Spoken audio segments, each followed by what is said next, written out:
another English video, and again I'm going to talk through 3 words which I think if you're exchanging in Japan, or if you're similar to me as a person, which means you're awesome, then you might hear these words sometimes in Japan said in regards to you, or you know, you might just hear them in conversation, like just for bands. The first one is nanpa. Nanpa. And nanpa means hitting on people. And not hitting as in like physically punching them, as in hitting on as in trying to do it with a sexual what's the word, goal in mind. And actually nanpa actually kind of implies guys hitting on girls, which I'll go into later, but it means guys hitting on girls essentially, because the next word is the opposite. When a girl hits on a guy, there's a different word.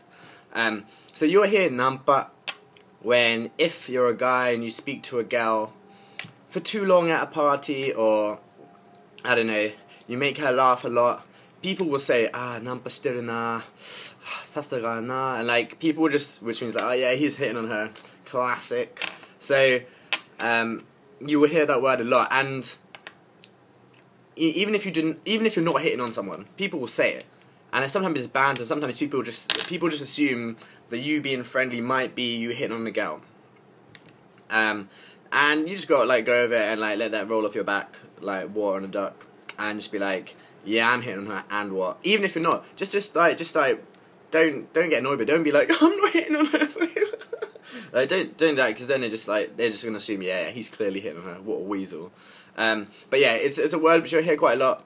And people use it quite freely, like it's quite, like, use it in a jokey way as well. Like if a guy talks to a guy too much, like, oh, nampa kana, like just as a joke, even if like they know that guy doesn't like guys, it's just like people use it as a joke.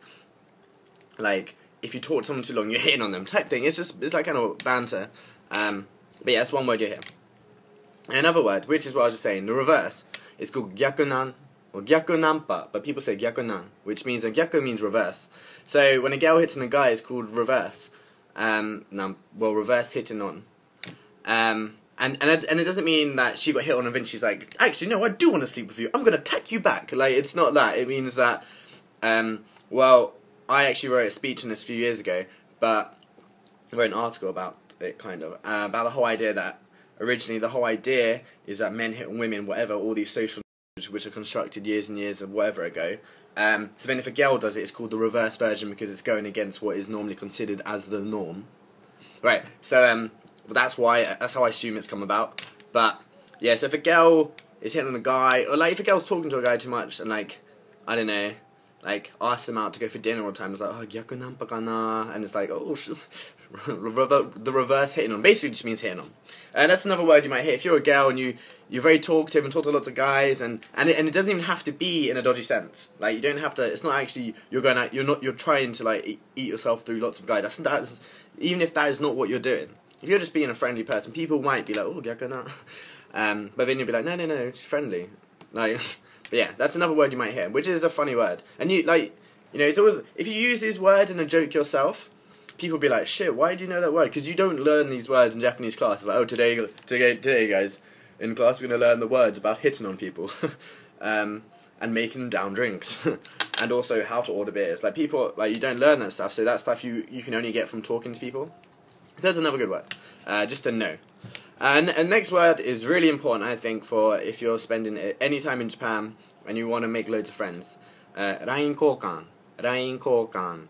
So LINE is basically, in England we have WhatsApp, and in Japan there's an app called LINE, which is basically the Japanese equivalent of it. Apart from it has loads of stamps in it, which are really cool and funny, which WhatsApp needs to, do that, because Facebook's already copied it, so I don't see where WhatsApp ain't. But anyway, it's a really good app, and you can phone on it as well, and basically people don't use text messages in Japan, they use this app. Okay, so in England people use text, well, when I was in England people use text quite a lot, and sometimes WhatsApp, but in Japan it's literally just LINE. If you don't have LINE, it's hard to get in contact with people, because not necessarily all Japanese people have Facebook. Lots of people do have Facebook these days. When I was here 3 years ago, no one used Facebook, but now people do. So I mean, in a few years' time, I'm pretty sure everybody in Japan will be using it. But the whole idea of messaging people on Facebook Messenger isn't really a big thing here. So I think LINE is very important. So LINE交換is exchanging your LINE ID, and it's a really good way to make friends. In the sense that when you meet someone, just say, oh, LINE交換しよう. Like, oh, shall we exchange LINE IDs? and it's really good because from my experience in Japan, people are quite laid back about giving out a LINE ID. It's not like in England, if you ask someone for the number, they'd be like, what the fuck, you weirdo? Like, or, are you hitting on me? I told you I'm married. It's not like that. You know, people, because you can block online as well. You can't block a number, right? Unless, you know, it takes lots of hassle. But like LINE, you can block, and that's fine. So I think people are very laid back about it. So if you want to make friends, it's really good to then get the LINE ID, and you can make groups, and you can phone and send messages and send funny stamps and be like, woo, and like make friends. And it's really important, I think. I think it really helps. This time in Japan, I had LINE, I had a smartphone, iPhone, and I feel as if, you know, I get in contact with a lot more people very easily. But, you know, people you meet once and then you never meet again. When, like, a few years ago, I had an old school brick phone. Whereas now I have a smartphone, keep in contact with these people and like become friends with them, which is a great thing. Right? But then you might ask why these words linked in. But you know, when you ask for line交換, like exchanging IDs, some people see that as nanpa or gyakunan if you're a girl.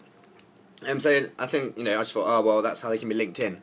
So if you ask someone for line交換, someone your friend might be like, nanpa yaro, nande nanpa shitenno? Why are you hitting on her? Why are you hitting on him? But yeah, that's also a really good thing, and I do recommend getting a smartphone in Japan because it will make your experience a million times better, I think. Okay, end of video. Bye bye.